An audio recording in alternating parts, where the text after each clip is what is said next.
Ito po ang mga Sharon, nagbabalot. May papansit si Mayora. Yan o. Ito po nagbabalot o. Sarili niya bahay, binabalutan niya. Para sa mga anak ko to, baka Okay. maubusan.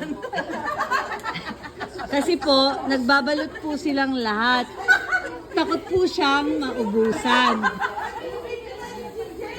So nagpapaka-safe siya para hindi maubusan ang kanyang mga anak.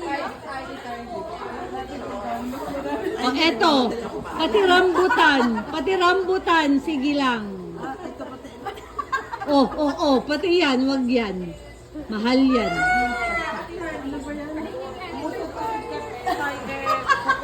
Ano ba wala dyan? Yan. Akala nyo ipopost ko to. Ito. Anong kailangan nitong diabetes?